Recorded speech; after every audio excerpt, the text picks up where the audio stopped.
खैबर पख्तूनख्वा में मजदूर की कम से कम उजरत कितनी तजवीज़ की गई है, आइए जानते हैं। खैबर पख्तूनख्वा के बजट में मजदूरों की कम से कम उजरत 32,000 से बढ़ाकर 36,000 करने की तजवीज़ सामने आई है। ज़राए के मुताबिक 3 साल से खाली आसामियों को खत्म करने और बल्दियाती हुकूमतों के लिए 25 अरब 93 करोड़ रुपए मुख्तस करने की सिफारिश की है।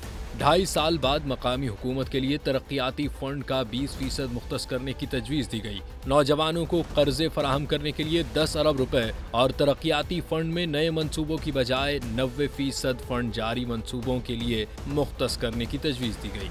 सूबे में तंबाकू खरीदने वाली कंपनियों पर एक्साइज ड्यूटी लगाने, लैंड ट्रांसफर पर मुख्तलिफ टैक्सेस 6% से कम करके 3% पर लाने की तजवीज़ दी गई है।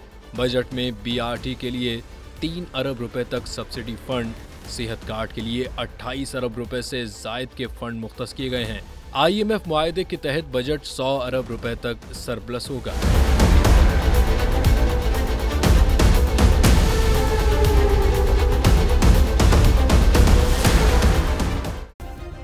सब्सक्राइब करें और बेल दबाएं ताकि कोई खबर रह न जाए।